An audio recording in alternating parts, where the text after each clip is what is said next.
Assalamualaikum warahmatullahi wabarakatuh. Jumpa lagi di Podo TI, podcast ngobrolin teknik industri UII. Hari ini untuk Podo TI hari ini ditemani saya Elan Jatiwada Elmi, dan kali ini saya bersama dengan dosen teknik industri yaitu Bapak Hartomo, dan beliau ini adalah ketua KK. KK itu apa? KK itu adalah kelompok keahlian di teknik industri UII. Jadi TI UII, teknik industri UII itu memiliki 3 kelompok keahlian. Salah satunya adalah KK ergonomi, dan beliau Pak Hartomo merupakan ketua KK dari ergonomi. Dan sebenarnya kita ingin kenalan lebih dalam apa itu KK ergonomi. Kita sapa dulu Pak Hartomo. Halo Pak Hartomo, selamat pagi. Halo, selamat pagi. Assalamualaikum warahmatullahi wabarakatuh. Waalaikumsalam warahmatullahi wabarakatuh. Gimana Pak? Sehat? Semangat ya Pak ya? Alhamdulillah sehat, tetap ya, semangat. Tetap, hari-hari dengan pekerjaan itu tetap semangat. Ya, baik. Jadi salah satu KK di teknik industri kan ada KK ergonomi. Sebenarnya KK ergonomi itu apa sih Pak? Apa yang dilakukan? Mempelajari apa? Aktivitasnya seperti apa? Mungkin bisa sharing ke teman-teman Sobi. Ya, terima kasih Bu Elan. Sebetulnya pilar teknik industri kita utamanya ada 3+1 sebetulnya. Yang salah satunya adalah human factor atau ergonomik sebagai suatu pilar utama, di mana setiap sarjana teknik industri kalau tidak menguasai ergonomi, dimanapun dia passionnya, apakah di sisi manufaktur, sisi manajemen, maka dia tidak dikatakan sebagai sarjana teknik industri. Karena munculnya teknik industri, karena ada satu pengetahuan spesifik tentang implementasi konsep-konsep ergonomik di dalam sistem kerja di situ. Nah, di dalam teknik industri kita di UII ini itu memang kita buat sebuah kelompok yang memang passionnya dosen-dosen ini ingin mengembangkan keilmuan itu. Jadi kita di dalam ergonomik sebagai sebuah pilar utama sebetulnya di dalam teknik industri itu kita mencoba untuk mengumpulkan dosen-dosen yang tertarik dengan keilmuan atau disiplin ergonomik ini untuk mengembangkan keilmuan ergonomik di teknik industri. Namun tidak banyak sebetulnya, karena yang tertarik banyaknya ke sisi manufaktur atau mungkin sisi manajemen yang pada intinya mereka tidak melibatkan manusia. Tapi kalau di ergonomik fokusnya itu di manusia, sehingga di dalam ergonomik sendiri itu kan terdiri dari beberapa cabang banyak, ya kan? Dan spesifiknya sebetulnya di ergonomik itu mengarah kepada kompetensi teknik industri, yaitu dia memiliki kemampuan merancang, mengimprove, menginstal dari sebuah sistem yang integral tadi. Nah, di teknik industri juga mengarahkan kepada desain yang mempertimbangkan aspek ergonomik. Ada yang membidangi dari kognitif ergonomiknya, ada yang membidangi physical ergonomiknya, ada yang membidangi atau organization ergonomics. Nah, irisan di antara ketiga itulah yang seharusnya itu diimplementasikan dalam merancang sebuah sistem industri atau sistem kerja di dalam sebuah industri itu. Sehingga ada beberapa dosen yang menspesifikkan di dalam kognitif, ada yang menspesifikkan kepada physical ergonomi, ada yang menspesifikkan organisasi. Sebetulnya dari setiap 3 ini ada cabang lebih detail lagi mereka passionnya. Nah, dari situlah kita mencoba untuk menyatukan, untuk saling berdiskusi dalam sebuah kelompok kecil yang awalnya itu adalah sebetulnya research group, kelompok penelitian. Sehingga namun di jurusan itu mengambil sebuah kebijakan pilar-pilar ini itu dikelompokkan karena ada beberapa dosen yang tertarik itu, sehingga dinamai menjadi kelompok keahlian ergonomics atau human factor di situ. Itulah sejarahnya munculnya KK ergonomi, KK manufaktur, KK dan yang lain sebagainya tadi. Saya kira itu. Baik, terima kasih Pak Hartomo. Jadi Sobi, tadi KK ergonomi itu fokusnya ke human ya, karena terkait human factor tadi ya.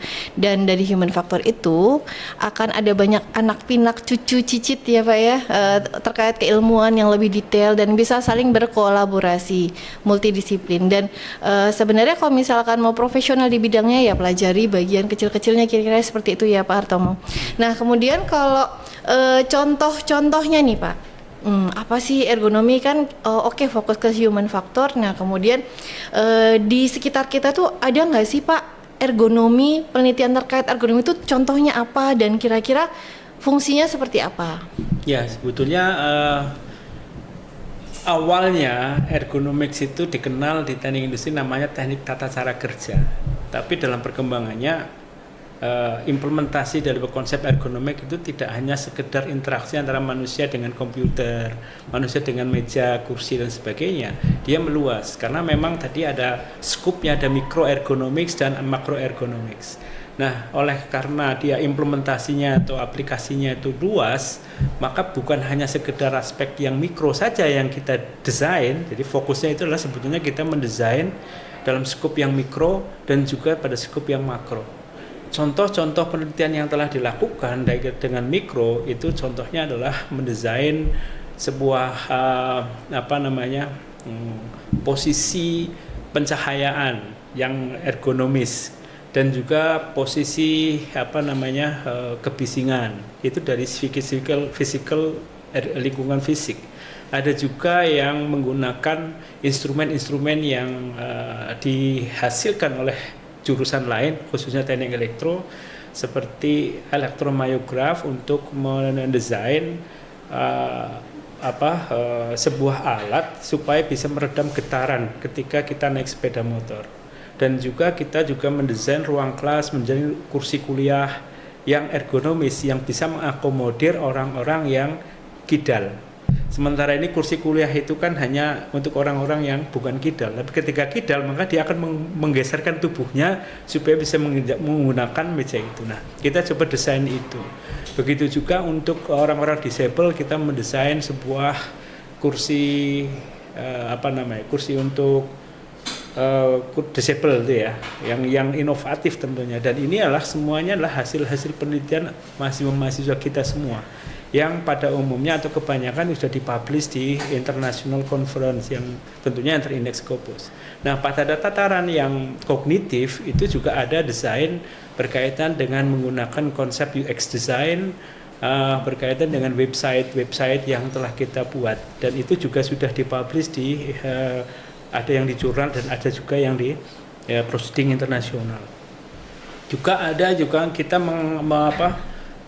penelitian ergonomics itu juga yang sifatnya mikro itu juga mendesain ke ranah di bidang pendidikan. Contoh beberapa penelitian yang dibuat oleh para mahasiswa baik S1 maupun S2, dia mencoba mendesain sebuah alat bantu untuk belajar aritmatik dengan cepat untuk level SD. Dan ada juga orang yang mahasiswa yang membuat desain sebuah boneka, tapi boneka itu digunakan untuk membangkitkan rasa cinta, rasa suka pada anak-anak remaja, anak-anak kecil untuk mencintai lagu-lagu tradisional seperti Gundul-Gundul Pacul, Apu Seko Kondau dan sebagainya di situ. Karena selama ini kan anak-anak kecil itu senangnya lagu-lagu Eropa, lagu-lagu Korea. Dia lupa bahwa di Indonesia itu punya suatu lagu-lagu yang tradisional yang memang menjadi kebanggaan gitu. Nah, ini ada mahasiswa kita yang S1 juga mendesain boneka itu, dan ini juga sudah dipresentasikan di Shanghai kalau tidak salah waktu itu, dan alhamdulillah dipublish di jurnal ya. Ada juga yang mendesain sebuah di bidang pendidikan itu mendesain bagaimana mengajarkan mata kuliah fisika di tingkat SMA. Jadi dengan menggunakan alat elektroencephalograf untuk mengetahui aktivitas otot, tingkat konsentrasi seberapa, dan bisa menyerap seberapa banyak. Jadi desainnya adalah seberapa lama fisika itu diajarkan dan pada jam-jam seberapa pagi, siang atau sore diajarkan agar mahasiswa itu bisa menyerap dengan baik. Itu yang level-level yang makro, yang sifatnya kognitif di situ. Ada yang sifatnya yang mikro tadi, yang sifatnya makro, ada mendesain organisasi atau manajemen ergonomik untuk organisasi UMKM. Ini sudah dipresentasikan di international conference tapi masih dalam proses publikasi. Dan saat ini juga kita akan mendesain juga berkaitan dengan budaya organisasi yang ergonomis. Itu levelnya makro dan melibatkan bagaimana budaya itu dikembangkan yang mengacu pada konsep ergonomik, dan ini sedang diteliti oleh mahasiswa S3. Dan juga ada juga yang mahasiswa S2 yang dalam proses membuat sebuah atau meneliti tentang bagaimana sih kepemimpinan dalam suatu organisasi itu bisa nyaman bagi para pekerja. Maka topik yang dibahas atau yang dikembangkan itu adalah berkaitan dengan ergonomic leadership di situ. Itu yang sifatnya makro. Dan ini masih dalam proses karena ini sesuatu keilmuan yang baru yang belum kami temukan di dunia real, kan gitu. Artinya di dalam konsep-konsep yang ada. Itu kira-kira yang sifatnya mikro dan sifatnya makro di situ.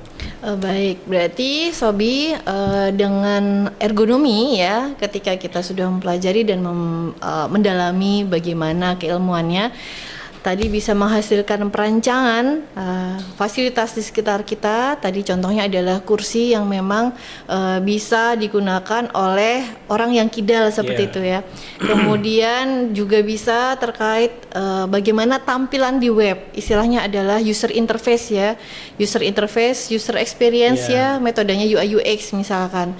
Nah, kemudian pendekatannya bisa kombinasi ya Pak ya, ada design thinking, ada SUS dan sebagainya. Kemudian ada juga secara mikro, nah serta makro. Nah menariknya kalau yang mikro tuh cenderung ke ergonomi kognitif seperti itu Pak, atau bagaimana? Fisik biasanya, fisik dan kognitif semua, karena semua melibatkan. Tadi kan saya katakan ada sebuah irisan di antara fisik dengan kognitif. Ada irisan kognitif dengan organisasi, ada irisan organisasi dengan fisik. Dan ketiga ini ada sebuah irisan yang memang menjadi sebuah yang sifatnya holistik di situ. Jadi semua dipertimbangkan. Jadi integrasi gitu ya. Semuanya ada komponen-komponen secara menyeluruh, holistik. Betul. Nah, kemudian satu hal yang mungkin Sobi perlu ketahui bahwa ergonomi kan memiliki lab ya Pak Artomo, dan labnya itu cukup lengkap ya Sobi semua. Jadi ada ruang iklim, kemudian ada satu yang mungkin berbeda antara teknik industri UII dengan yang lain karena punya alat simulator untuk berkendara ya Pak Artomo. Betul. Nah sebenarnya banyak sih alatnya ya, cuma salah satu yang paling laris risetnya itu adalah simulasi berkendara. Nah mungkin Pak Artomo bisa cerita tentang alat tersebut ya, karena sebenarnya menarik ya Pak Artomo, maksudnya ketika berkendara dikombinasi dengan ketika mendengarkan musik dan sebagainya, itu jadi penelitian yang luar biasa. Mungkin Pak Artomo bisa bercerita tentang itu? Ya, sebetulnya ini adalah sebuah konsep lama simulator ini, karena simulator ini kan sebetulnya sudah diimplementasikan di kepolisian untuk menguji, untuk mencari SIM kan gitu, atau menguji bagaimana dia berkendara. Nah, dalam dunia pendidikan simulator ini sebetulnya sudah banyak di luar sana, di luar negeri, untuk digunakan untuk mencoba mengidentifikasi kemampuan orang untuk drive ya, untuk mentir baik sepeda motor, mobil atau masinis atau juga pilot ya, pesawat terbang. Nah, simulator ini diperlukan kenapa? Karena kita nggak mungkin melakukan suatu eksperimen secara real. Ya kan, ketika kondisi hujan bagaimana pengaruhnya, jalan-jalan rusak, kita nggak mungkin untuk mengadakan hujan sendiri kan gitu. Sehingga kita perlu, dan itu juga tingkat bahayanya tinggi, sehingga kita perlu adanya sebuah simulator untuk mencoba memberikan sebuah perlakuan pada driver secara kepada sebuah kondisi jalan ya, kondisi lingkungan fisik di dalam sebuah dunia real dalam bentuk sebuah virtual begitu. Dan juga perilaku daripada driver itu sendiri kan, karena pada sebetulnya driver itu konsepnya kan nggak boleh diajak bicara, nggak boleh menerima handphone, karena dia menggunakan konsep zero tolerance. Baik itu driver sepeda motor, driver mobil, driver kereta api, driver apalagi pilot, itu dia nggak boleh diganggu sebetulnya. Nah, itu konsep zero tolerance itu memang harus diaplikasikan dengan sempurna, tapi kesempurnaan itu tidak bisa dicapai dengan baik. Kadang-kadang driver itu melanggar.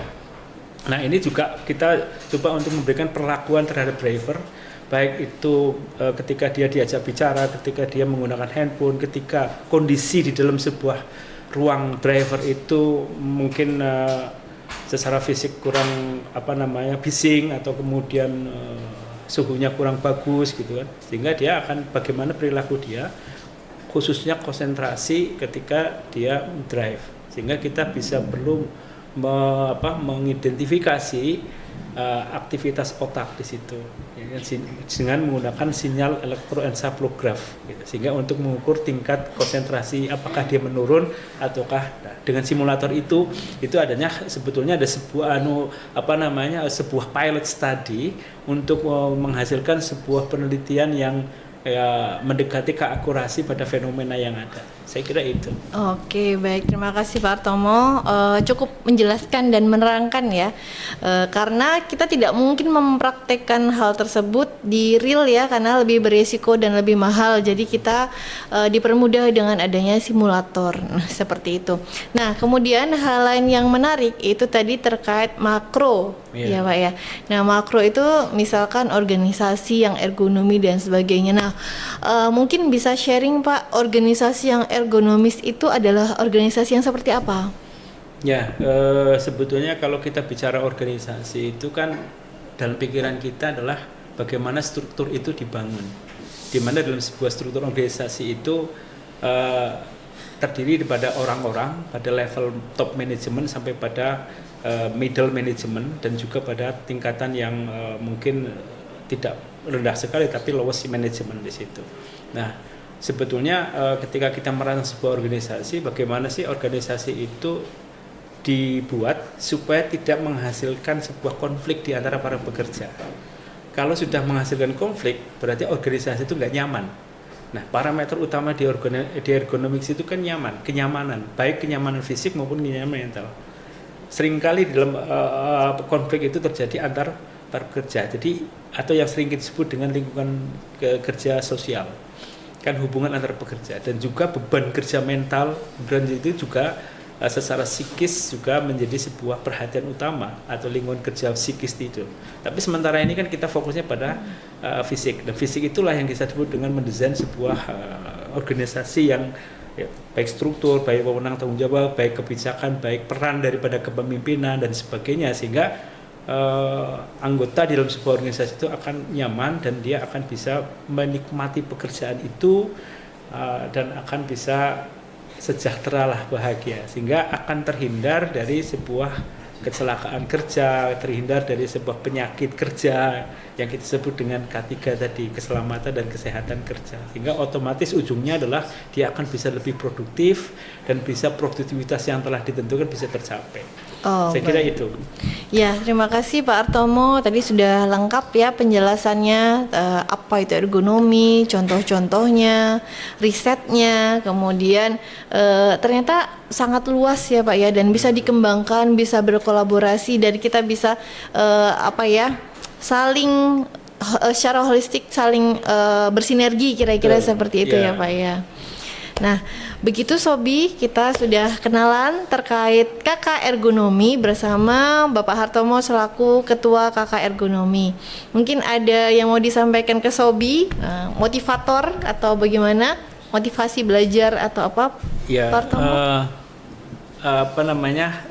Ketika kita melakukan suatu penelitian, apapun levelnya, ya kan, level S1, level S2, level S3, atau bahkan tidak mengejar sebuah degree, pastikan bahwa kita punya semangat, punya motivasi, dan juga tidak mudah putus asa ketika menghadapi tantangan-tantangan atau hambatan-hambatan yang ada di dalam sebuah penelitian. Apalagi penelitian ergonomics itu cenderung banyak eksperimen, ya kan, karena dia akan mencoba melakukan satu uji pengukuran pada tubuh manusia, baik secara fisik, secara kognitif maupun secara psikis, kan gitu. Baik itu secara menggunakan alat-alat yang kita sebut elektromyograf, elektroencephalograph atau yang lain, dan juga kita juga bisa mengukur secara subjektif berkaitan dengan aspek psikis tadi. Gitu. Jadi sekali lagi Sobi teknik industri ini kalau melakukan suatu penelitian jangan sampai mudah menyerah. Kalau sudah menyerah dengan topik yang Anda tentukan, maka tidak akan pernah berhasil tepat waktu ya. Akan berubah. Karena apa? Itu proses pembelajaran sebetulnya. Jadi ketika dia tahap ini harus seperti ini, ternyata menghadap tantangan, memang itu suatu kadang-kadang kita pikirannya kan wah lancar-lancar aja, tapi kemudian ada hambatan yang tidak bisa kita hindari, dan itu merupakan suatu pembelajaran. Karena apa? Bagaimana solve the problem it. bagaimana menyelesaikan masalah itu. Ketika kita menghadapi itu baru tahap awal, belum tahap berikutnya. Jadi itu saran saya utamanya adalah jangan mudah menyerah, jangan mudah putus asa, tapi tetap semangat, termotivasi dengan baik dan punya target yang positif. Oke, baik. Pesannya adalah jangan putus asa, jangan menyerah, dan stay positif, begitu ya Pak ya. Gitu ya Sobi ya. Jadi jangan pernah berputus asa ya. Jangan pernah diam juga ya, karena air diam saja banyak bakterinya. Jadi harus tetap mengalir dan tetap semangat. Baik Sobi, kalau begitu kita akhiri podcast ngobrolin teknik industri kali ini. Mungkin kita say goodbye dulu ya Pak Artomo. Terima kasih sudah sharing-sharing. Terima kasih, sampai jumpa di lain kesempatan. Wassalamualaikum warahmatullahi wabarakatuh. Dadah.